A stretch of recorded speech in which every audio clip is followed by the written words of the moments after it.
brethren, for the next 2 Sundays, i-cover po natin ang isang text na galing po sa Old Testament. And what I'm referring to is Isaiah chapter 9, verses 1 to 7. Ito pong passage na ito ay very, very well known at kino-quote natin ito tuwing Kapaskuhan for being a messianic prophecy.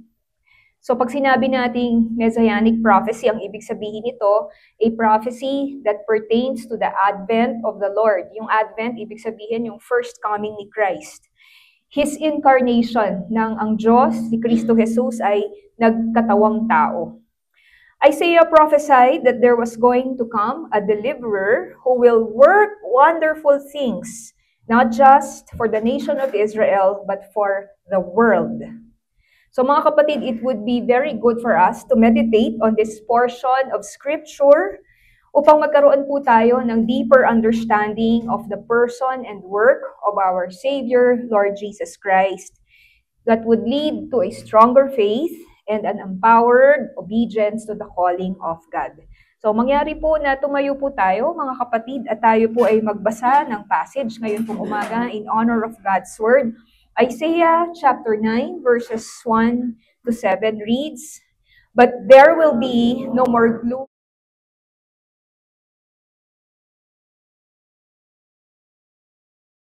and the land of Naphtali with contempt. But later on he shall make it glorious by the way of the sea on the other side of the Jordan, Galilee of the Gentiles. The people who walk in darkness will see a great light. Those who live in a dark land, the land will shine on them, the light. You shall multiply the nation. You shall increase their gladness. They will be glad in your presence, as with the gladness of harvest, as men rejoice when they divide the spoil. For you shall break the yoke of their burden, and the staff on their shoulders, the rod of their oppressor, as a battle of Midian. For every boot of the booted warrior in the battle tumult, and cloak rolled in blood will be for burning, fuel for the fire. For a child will be born to us, a son will be given to us, and the government will rest on his shoulders. And his name will be called Wonderful Counselor, Mighty God, Eternal Father, Prince of Peace. There will be no end to the increase of his government or of peace, on the throne of David and over his kingdom, to establish it and to uphold it with justice and righteousness from then on and forevermore. The zeal of the Lord of hosts will accomplish this. Let's come before the Lord, mga kapatid. Our Father in heaven, we praise and thank you for this beautiful Sunday morning to celebrate once again, Lord God, your glory, your praises, Father God, together with your people. We thank you, Lord Jesus, for how you have sustained, protected us, Lord, this past week. And Lord, we thank you, nandito po kaming muli ngayong umaga upang kami po, Lord God, ay mapakain ng inyong mga salita.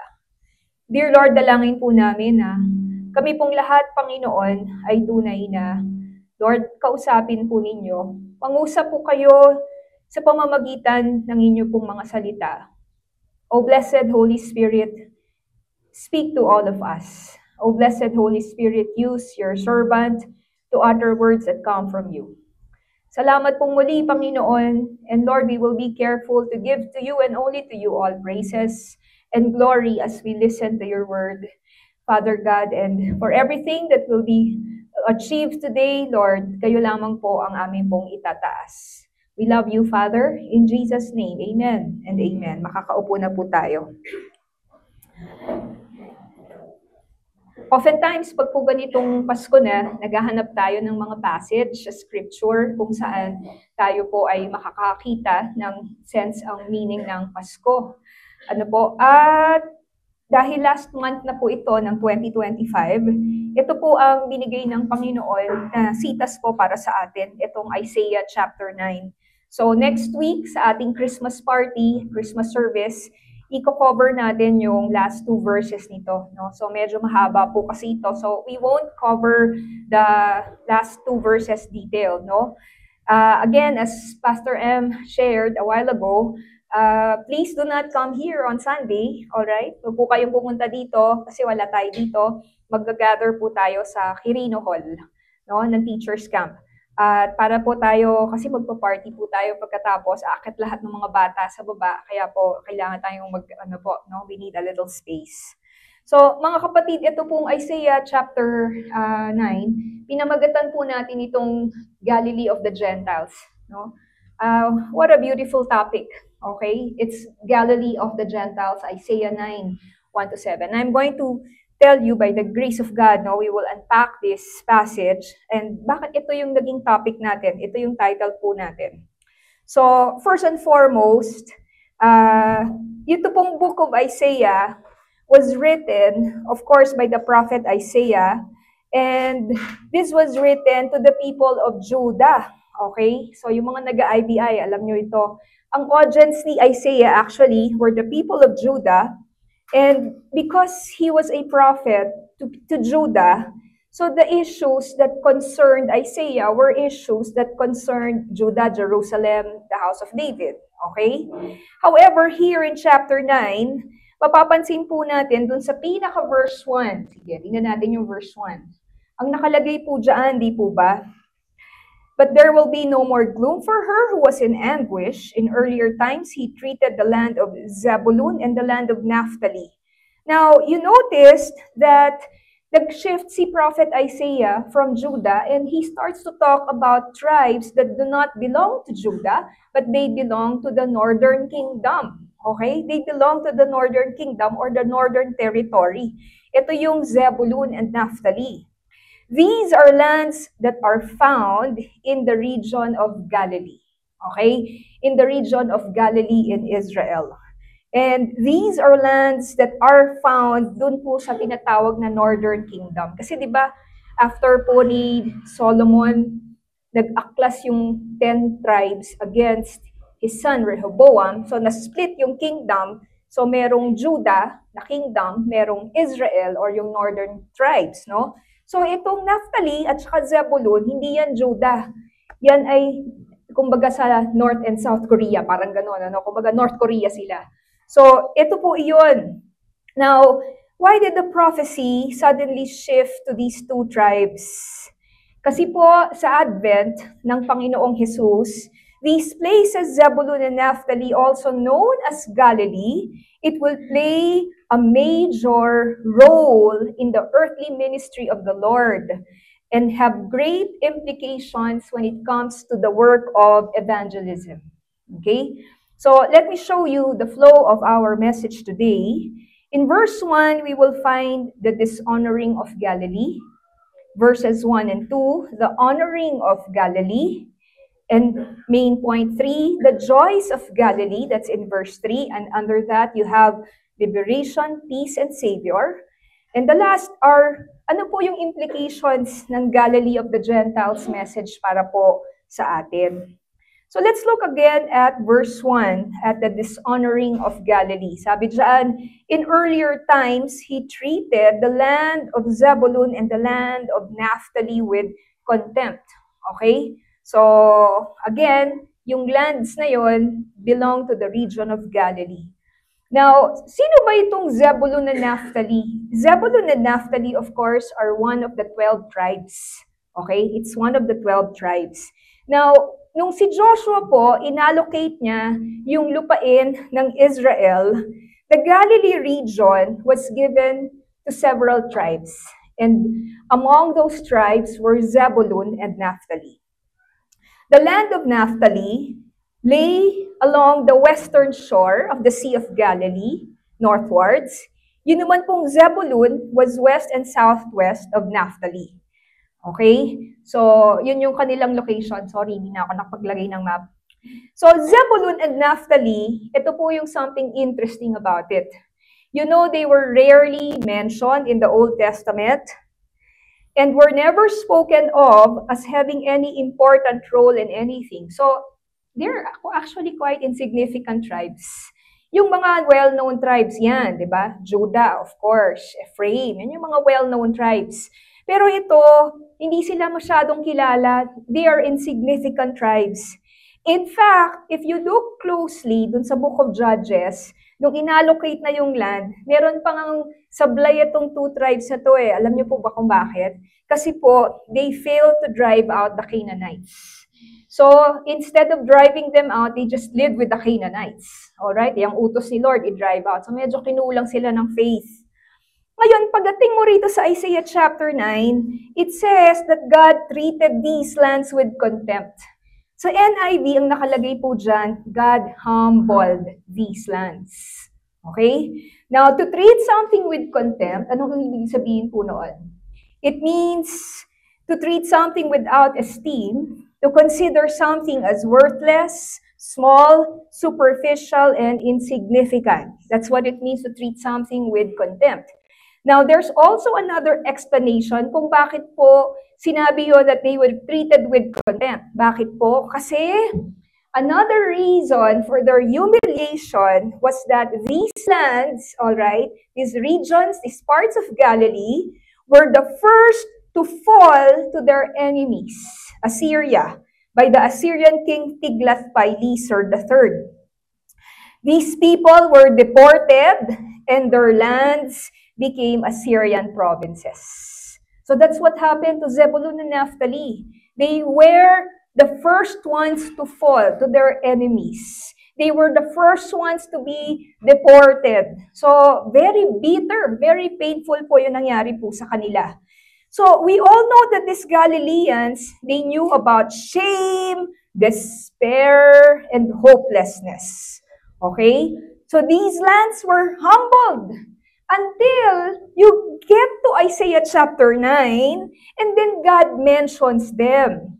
Alright? In fact, ito po, pupunta na tayo dun sa main point number 2, wherein the honoring of Galilee. Do you know that out of the 10 tribes dun sa northern territory, only Zebulun and Naphtali are the tribes God included in connection with the coming of the Messiah. Alright? Of all the northern tribes, sila lamang yung pong may connection sa coming ni Lord Jesus Christ. So now let's go to the second, the honoring of the people. In Isaiah 1, again, sabi dun sa latter part, but later on, He, referring to God, shall make it glorious by the way of the sea, on the other side of the Jordan, Galilee of the Gentiles. Wow, mga kapatid, napakaganda po nito. These lands were humbled by God. Okay? These lands were humbled by God. But verse 1 says, later on, He shall make it glorious. In the NIV, He shall make it glorious is translated as, He will honor. In other words, ito pong lands na to will enter the favor of the Lord. Okay? They will enter the favor of the Lord. These lands were the lands that suffered the most. Okay? But God reverses their faith. Okay? God reverses their faith. God operates in His grace and He decides to make what used to be contemptible to be glorious. Amen po? Brothers and sisters, that's the God that we love and serve. He is the God who reverses fortunes. He is the God who changes the fate of sinners like us. He is the God who can turn things around that are supposedly contemptible, that are supposedly dishonored, and He turns things around and honors it. Wala na po itong kapag-apag-asa, pero binaliktad ng Diyos ang kwento po ng Galilee. Sabi po sa verse 1, by the way of the sea, kasi nga merong sea yun yung Sea of Galilee, on the other side of the Jordan, tapos ito po. Kaya po natin pinamagatan siyang Galilee of the Gentiles. Zebulun and Naphtali here were described as Galilee of the Gentiles.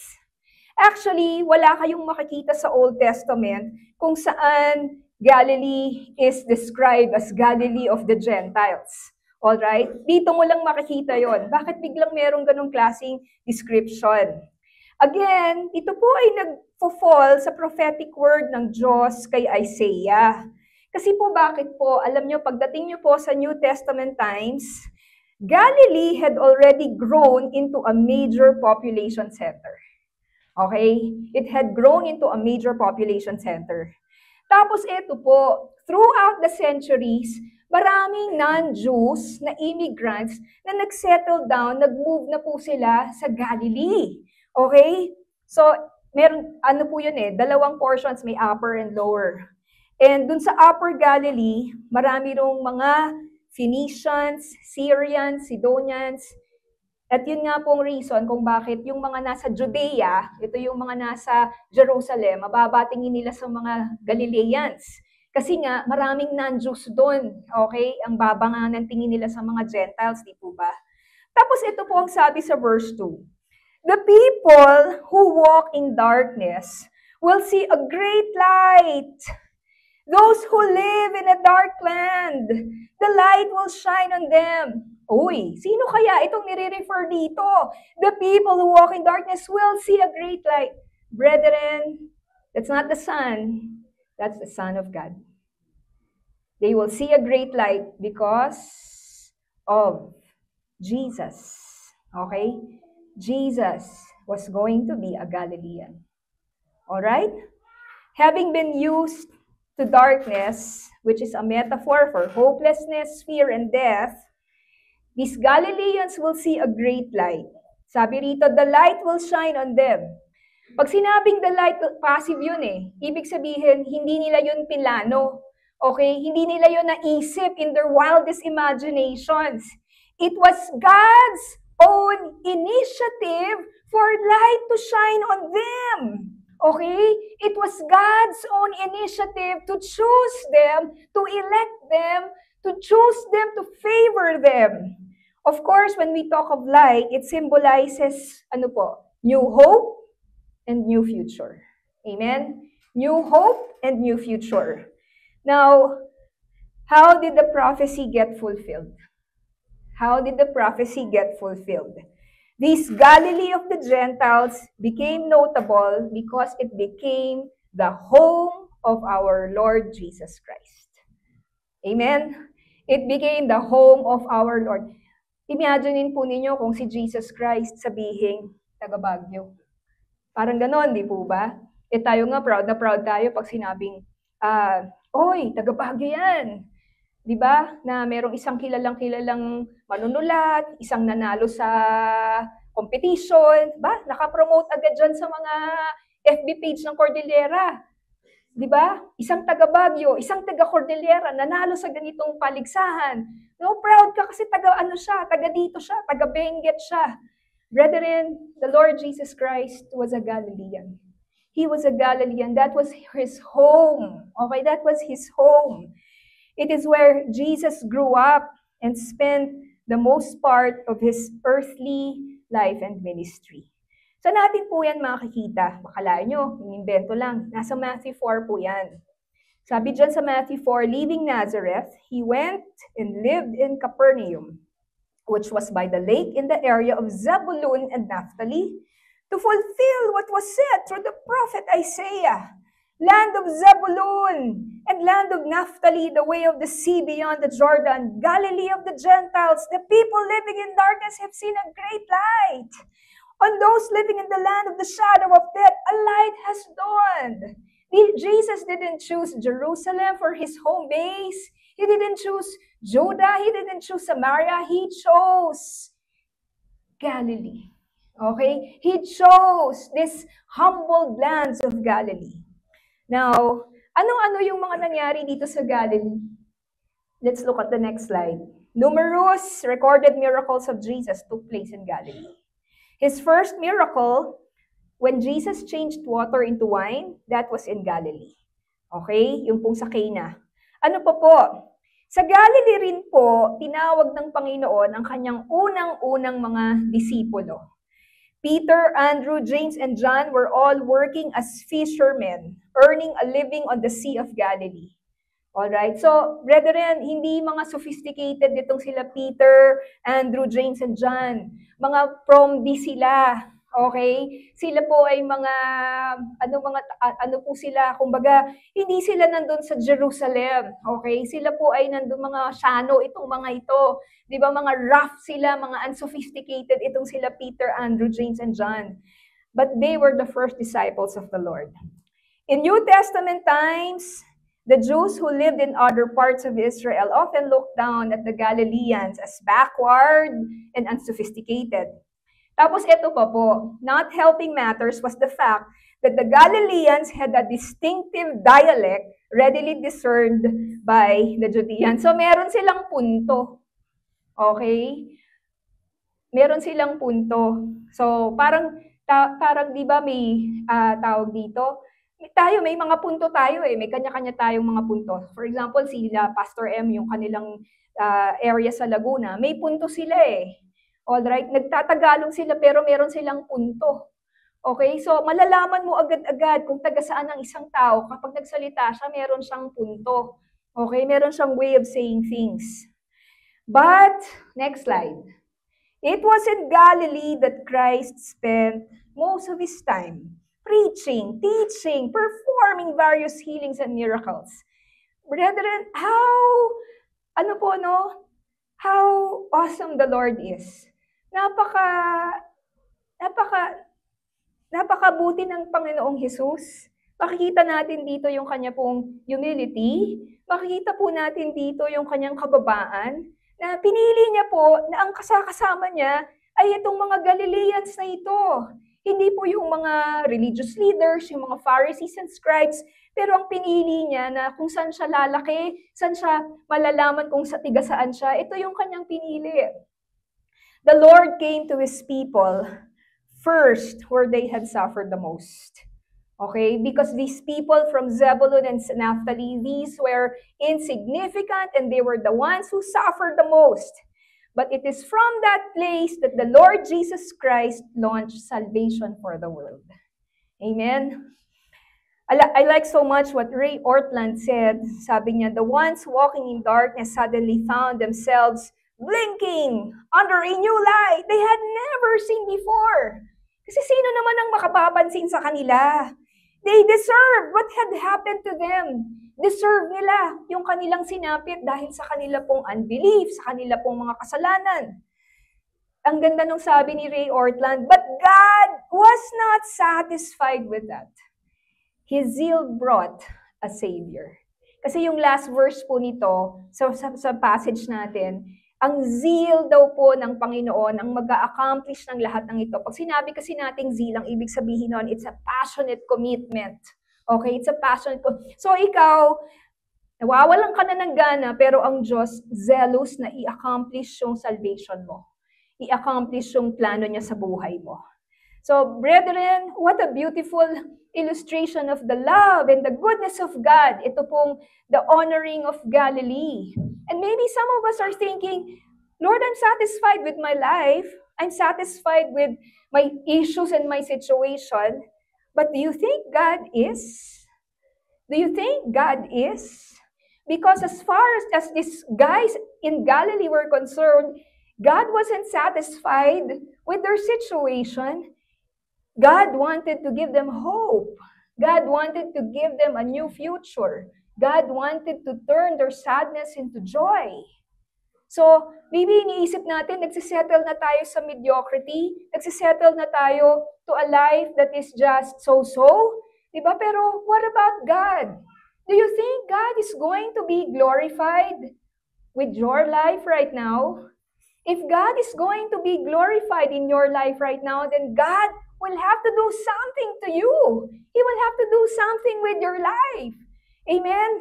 Because the whole point of living is not about our satisfaction, our mediocrity. The whole point of living is for the Lord to be glorified in our lives. Amen po? It is for the Lord. Pwedeng sabihin natin, hindi, ano naman na ako settled na ako, kontento na ako. Kapatid, it's not about you. It's not about us. It's about the name of the Lord. Na itataas ba? Nakikita ba si Lord? Naluluwalhati ba ang Panginoon sa iyong buhay? Yun po ang pinaka-importante. And now let's look at the joy of the people of Galilee. In Isaiah 9, you shall multiply the nation.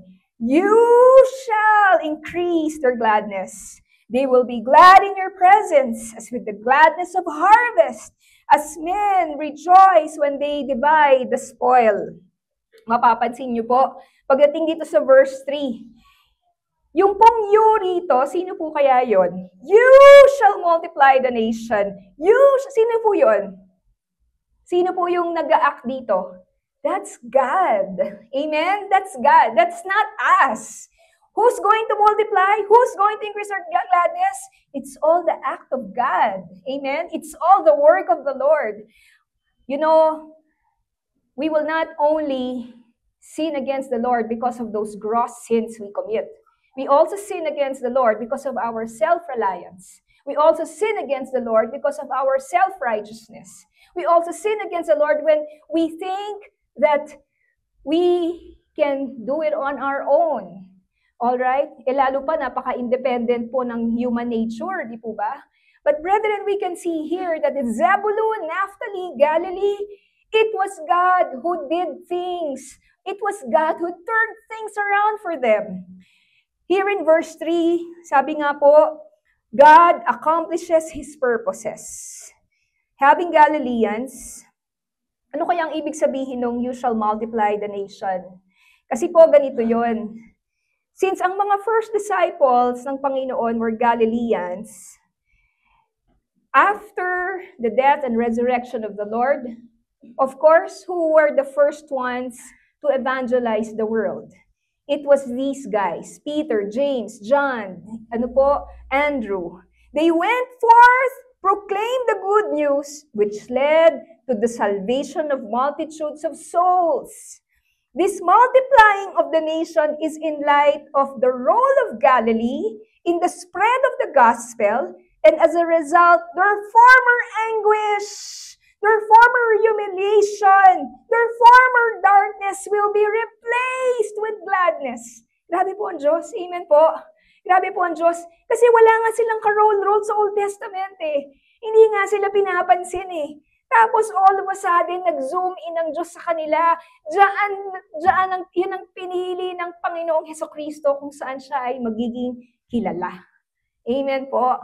So imagine mo yung sarili mo, taga saan ka ba, kapatid? Ano ba ang iyong baryo? Sa ka ba, taga saan ka? 'Di ba? Alam niyo yung sa ka ba nag-aral? Oh, dito sa nag-aral 'yan, pero ito naging ganito siya. Alam niyo po 'yon. And here we will find this amazing turn of events. God will increase their gladness. He will make them glad in His presence. And this gladness is compared to harvest and plunder or spoils of war. Ibig sabihin nun, their joy is not going to be meager. Hindi po tipid yung kanilang joy. Hindi po tipid yung kanilang joy. Why harvest and spoils of war? Isaiah compares with the joy of the workers at the harvest. Uy, ang dami nating food. Uy, ang dami nating harvest. Hindi tayo magugutom ng ilang buwan. That's the joy of the harvest. Para kung baga, ngayong Pasko, wow, ang laki ng bonus namin. Di po ba? Wow, it's a huge bonus. And the gladness of soldiers dividing the spoil.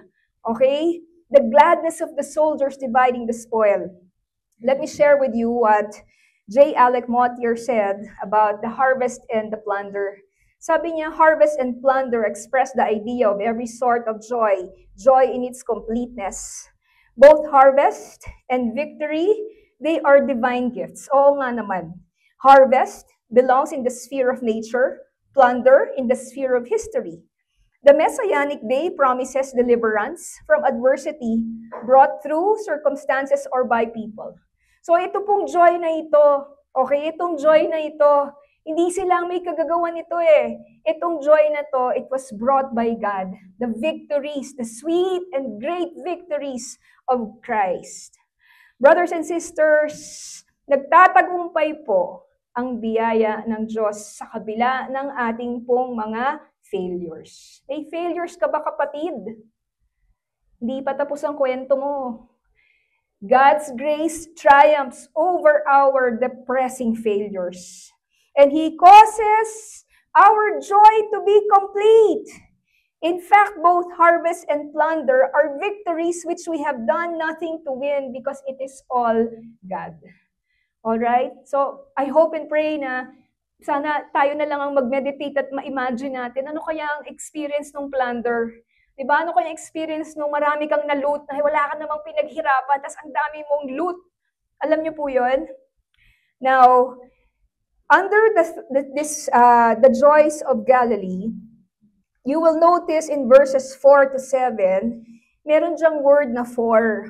For. Pag sinabing for, ano yung dahilan? Okay? So it appears 3 times that explains the 3 things about the joy.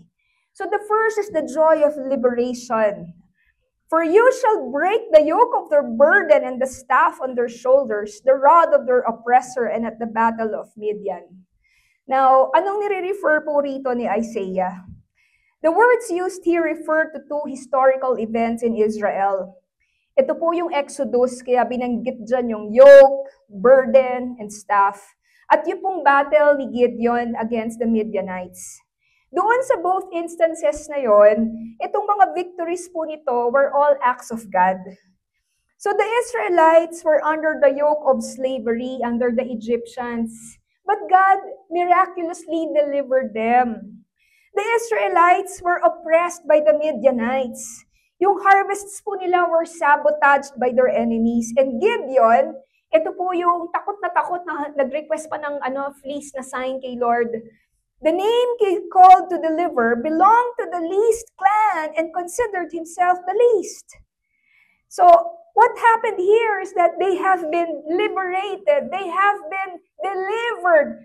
That no man can do, no human being can accomplish. That being delivered from Pharaoh, that being delivered from the Midianites, all by the power and the mercy of God, they had been delivered. However, Isaiah was looking ahead to a liberator better than Gideon. True liberation, therefore, comes from beyond ourselves. Napakaganda po nito. Amen?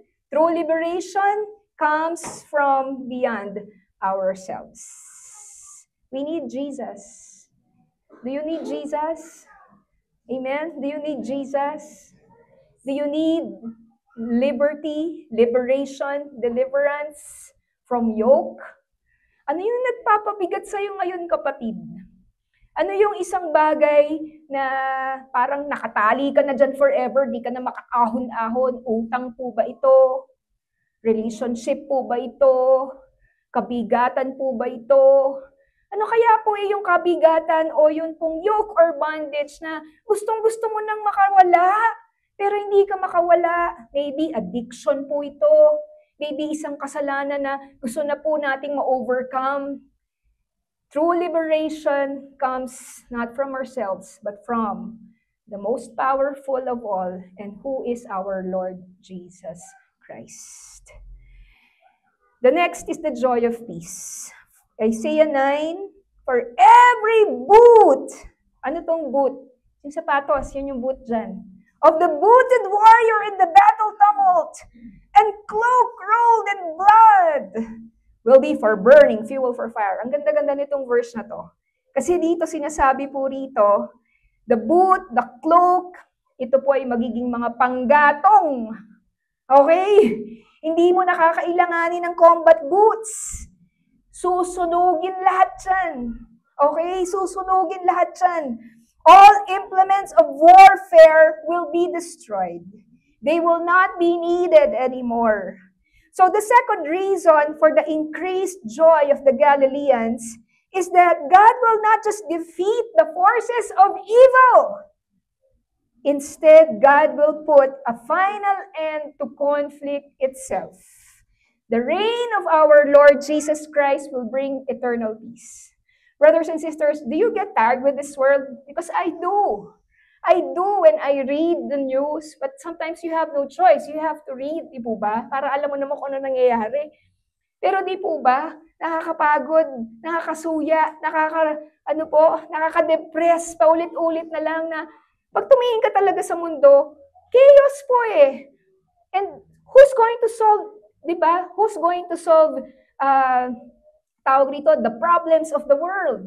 Okay? Who's going to solve the problems in Israel, for example? Who's going to solve the problems of the nations? Sino magsasolve nitong yung mga nakikita po nating mga bali-balita? Sa bansa na lang natin, paano i-solve ito? But as Christians, because we know that history is His story, Christ will not just defeat the forces of evil, but Christ will end conflict itself one day. All right? And brethren, we will never know when is that going to be. It can be tonight. It can be as soon. Okay? Kasi the moment po, alam nyo, pag kinount mo yung tribulation, 7 taon lang yun eh. After tribulation, millennium kingdom na. So, wala namang makapagsasabi kung kailan mangyayari po yun. Kaya tanong na lang ay, Kristiyano ka na ba? Ligtas ka na ba? Kilala mo na ba ang Panginoong Jesus? Tumawag ka na ba sa Kanya? Tinanggap mo na ba siya? Hindi lang ito yung nagdasal ka ng sinner's prayer. Pero pag sinabi mong, I receive Christ as my Lord and Savior, ang ibig sabihin nun, in-acknowledge mo siya ng buong buo at magiging tagasunod ka na niya. Magiging disipulo ka na niya habang buhay. Magiging taga-follower ka na ng Panginoon. No turning back. I have decided to follow Jesus. Ito rin pong verse na ito also corresponds to Isaiah chapter 2 verse 4. There's a verse in Isaiah 2 where it says, sabi po dyan, in the last days, the mountain of the Lord's temple will be established as the highest of the mountains. It will be exalted above the hills, and all nations will stream to it.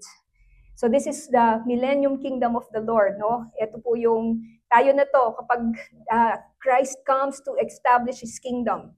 He will judge between the nations and will settle disputes for many peoples. Wow! Alright? They will beat their swords into plowshares. So sabi dito, yung mga swords, okay, yung pong mga patalim, kahit na samurai sword pa yan, they will become plowshares. Alam niyo po yung plowshares? Ito yung talim sa pag-aararo. Wala ka nang paggamit dyan kasi wala nang war. Wala nang war. And their spears into pruning hooks. Nation will not take up sword against nation, nor will they train for war anymore. Amen? That is why that's the second joy. It's the joy of peace. And maybe right now you're saying, but that's in the future. But right now, my life is full of peace. My life is full of conflict. I'm going to tell you something. There is no peace without righteousness. Okay? The result of those who walk in righteousness is peace. If there is no peace in your life, ask yourself, am I walking in righteousness? Because the byproduct of righteousness is the harvest of peace. It is the harvest of peace. Amen po? It is the harvest of peace. And that righteousness happens first and foremost when we come to God in repentance and we come to Christ to be our Lord and Savior, when we are reconciled with God through His Son. That's when God gives us the righteousness of Christ and we have peace with the Lord. The passive voice in Isaiah 9:5 will be for burning tells that this victory is not our accomplishment. It's like arriving into the battlefield after the victory is won, war is over. But the people have not fought the final battle. They have entered the battlefield only after the fighting is done, and then all we do is celebrate. Amen? Grabe ka naman, Lord. Lahat na lang kayo na po ang gumawa. Pero ganun talaga eh. Si Lord po talaga lahat eh. Mga kapatid, kahit po yung araw-araw po na ating pagsasanctify ng Diyos sa atin, si Lord po yun eh. Ang nais po ng Panginoon ay yung yieldedness po natin sa Kanya. Na huwag po tayong mag-resist sa ginagawa niyang pagdidisiplina at pagtutuwid sa atin. Huwag po tayong mag-resist sa ginagawa po niya na pag-aayos, paglilinis po ng ating mga buhay. Amen po? Dahil pag ginagawa po yun ng Panginoon, alam niyo po, ito po, diba sabi ng Bible, do not grumble, do not complain. Okay? Why do you think the Bible commands us not to grumble, not to complain? Because, when we grumble, when we complain, it's like we're questioning what God has given to us. We're questioning His wisdom. We're questioning His goodness. All right? It's like you giving a very, very nice toy to your son. All right? A very, very nice gift to your wife or to your husband. And then, the person who receives the gift keeps on complaining. Wala naman ganito, pangit naman ito. And how do you think the person who gave would feel? Diba? You gave this person a gift, tapos yung person wala nang ginawa kundi ireklamo ng ireklamo. Brothers and sisters, we're commanded not to complain, not to grumble, because whatever it is that is going on in our lives, may purpose si Lord dyan. May purpose ang Panginoon na ikaw ay kanyang gawing kawangis niya. Ikaw ay gawing katulad niya. So do not complain what comes from the Father. Do not complain what comes from the Father, even if it is also painful.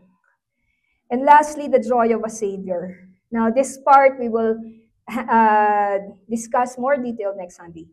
For a child will be born to us, a son will be given to us, and the government will rest on His shoulders. And His name will be called Wonderful Counselor, Mighty God, Eternal Father, Prince of Peace. So, punta po kayo next Sunday, Kasi po, isa-isahin natin itong mga pangalan ng Panginoong Jesus.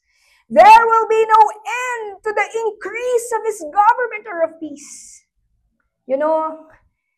Some of us probably are saying, wow, malatapos na yung term ni Mayor Magalong. Okay? Paano na kaya? Sino na kayong susunod after po ng mayor, butihing mayor po natin? Ha? Okay? Ako po appreciate ko kasi taga-baba kami noon di ba? Kaya sobra kong appreciate yung mayor natin. Pero alam niyo po ang Panginoong Hesukristo, wala siyang term. Sabi po ron, there will be no end to His government. There will be no end to the increase. Kumbaga, ang dami ng ginawa ng Panginoon na magaganda, hindi pa rin tapos. And we are looking forward to the reign of the King of Kings and the Lord of Lords. On the throne of David and over His kingdom, to establish it and to uphold it with justice and righteousness. Brethren, today, we really don't know what's true, correct? We don't know what's true with our politicians. We do not know what's true with our leaders. But Jesus knows everything. And He will establish everything in justice and righteousness, from then on and forevermore. And then it says, the seal of the Lord of hosts will accomplish this. The third explanation traces all the joy and gladness to the ultimate truth. For unto us a child is born. Amen? For unto us a child is born. Ang ganda po nung sinasabi po ng isa pong commentary. Yun daw pong emphasis falls not on what the child will do when he grows up, but on the mere fact of his birth. Okay? In His coming, all that results from His coming is at once secured. Brethren, that is why we have these Christmas festivities. It's not, something to indulge our fleshly, carnal desires. We want to go shopping, just like the SM jingle. Okay? It's not that. It is a celebration of the true meaning of Christmas. For unto us a child is born. In His coming, all that results is at once secured. I like so much what Ray Ortland said. God's answer to everything that has ever terrorized us is a child.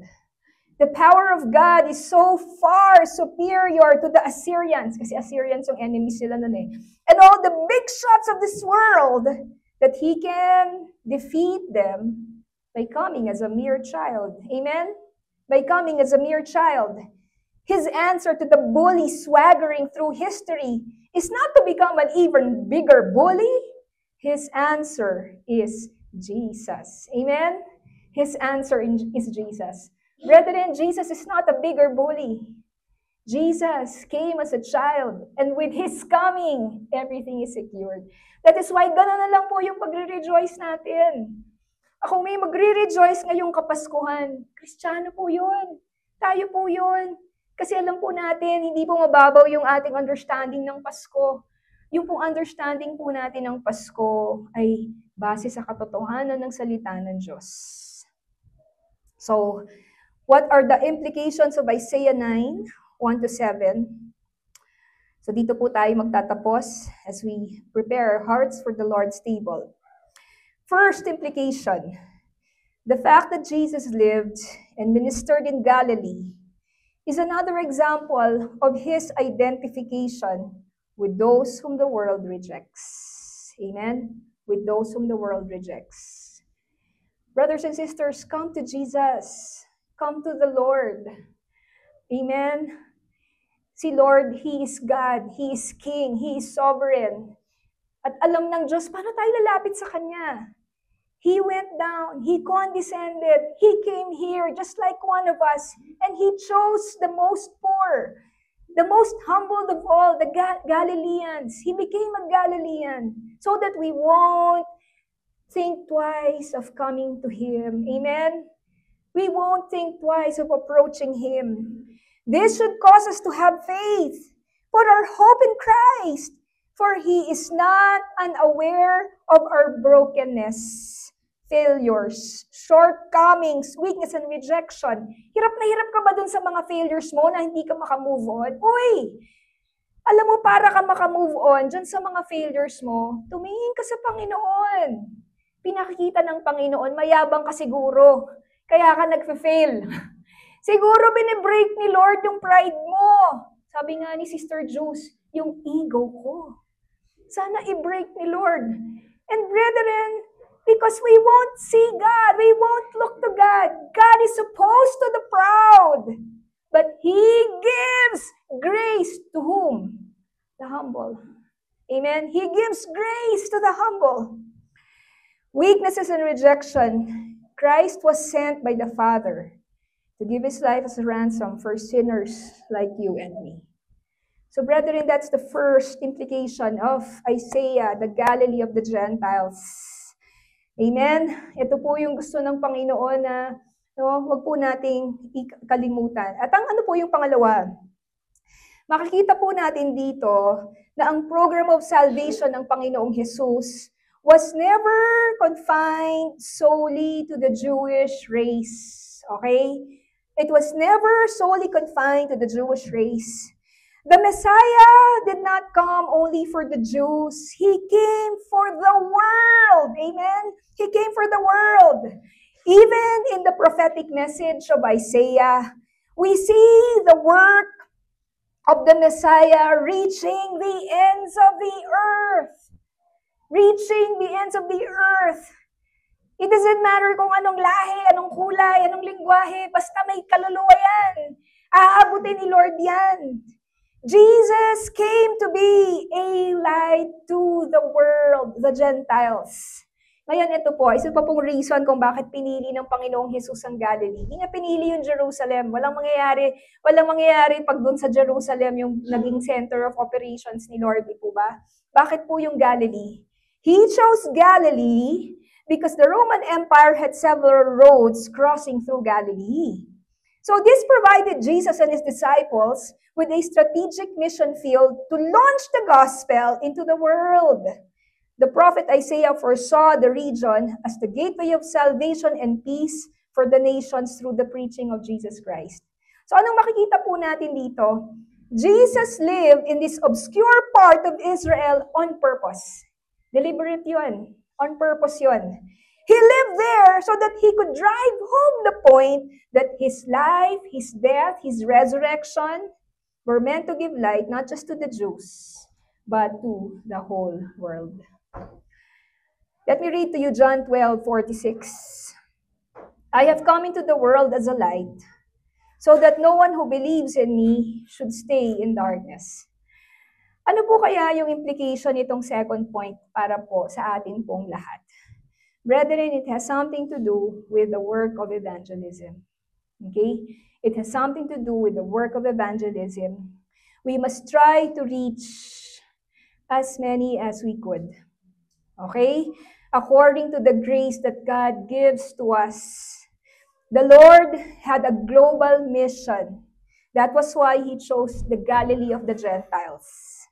And we too should make use of our own Galilees. Okay?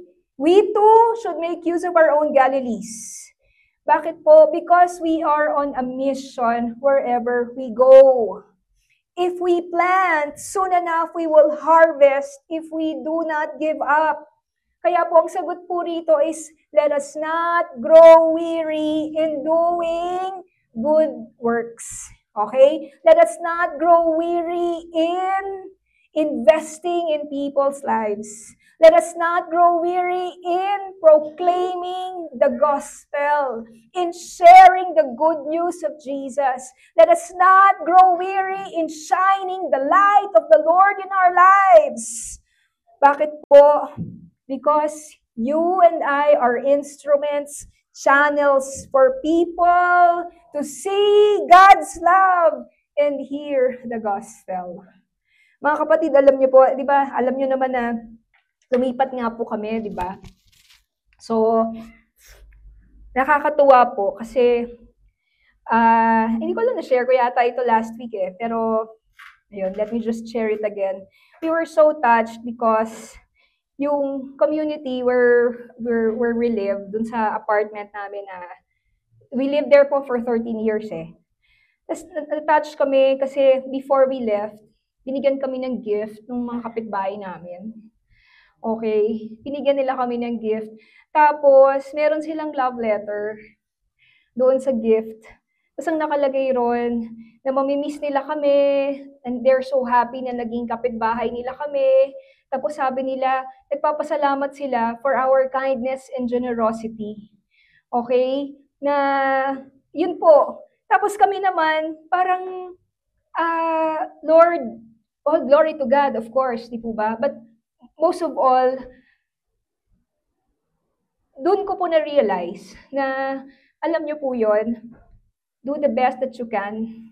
Do the best that you can. Alam niyo po yun, in any little way. Kasi hindi naman namin sila pinautang ng libo-libo. Wala naman kaming ganong ginawa para sa kanila. Pag may mga extra kaming food, binibigay namin sa kanila. Alam niyo po yun, kumbaga, it's just really doing good works, little things. Alam niyo po yun, and we were just so humbled na yun palang 13 years namin na pagsistay doon, nag-make pala siya ng impression, ng impact sa kanila. And alam nila po kasi pag may mga party doon, kami yung in-invite nila na mag-share ng gospel. And what I'm saying is, don't stop doing good. Okay? Don't stop doing good. And of course, part of that is, kasi po yung buhay natin, nangungusap siya Nangungusap siya tungkol sa ebanghelyo po ng Panginoon.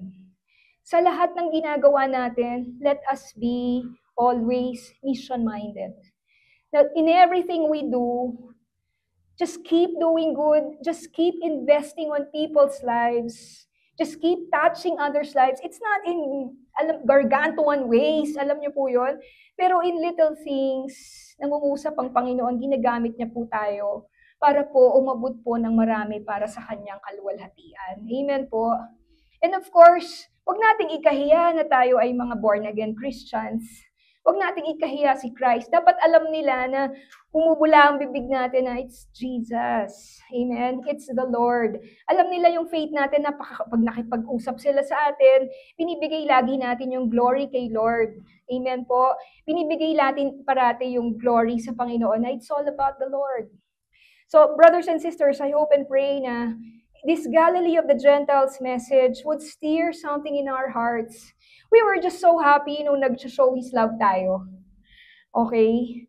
Kasi sa totoo lang, sabi ko nga, Lord, sorry talaga na medyo na-miss out na. Hindi naman tayo nakamiss ng show His love. Nag-show His love naman tayo parati. Kaya lang medyo na-miss natin yung sa Leo Hotel, diba, yung sa Pizza Hut, sa 7-Eleven. But we were talking yung pong ating workers na next year, agahan natin, ha? Huwag November, kumbaga maaga pa lang mag-ipon na tayo. Okay ba yun? Diba? Parang, wow, Lord, ang sarap naman for giving us Christmas because it gives us a reason to bless others and to tell them about Christ. No? So next year, agahan natin. Brethren, always find an opportunity. May nag-birthday, regaluhan mo. Pakita mo na si Lord John. Alam mo yon? Always find an opportunity to bless others. Always find an opportunity to plant good deeds on other people's lives.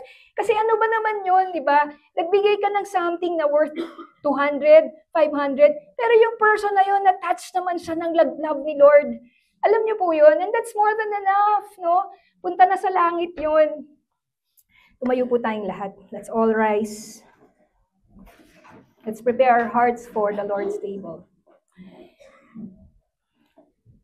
Father, we thank you for your precious word. Indeed, Lord, you give hope to those who are depressed in their failures, in their shortcomings, weaknesses, just like the Zebulons, the Naphtalies, the Galileans. And yet, Lord, Father God, how blessed we are that you show us, O Lord, so much grace. Salamat, Panginoon, sa gospel ng Galilee of the Gentiles. Salamat, salamat, salamat. Kami po ay nabigyan, Panginoon, ng pag-asa ngayong umagang ito, Panginoon. Na tunay nga, Panginoon, mahal niyo po kami. And you take thought of us, Panginoon. Thank you, Lord, you're concerned about us. And most of all, O Lord God, you want to accomplish, Lord, your good, perfect will in our lives for your glory. Salamat po, Panginoon. We thank you, Father God. And as we, Lord, observe the Lord's table, continue, Lord God, to work in our hearts. In the most precious name of Christ. Amen. Sige po, tayo po.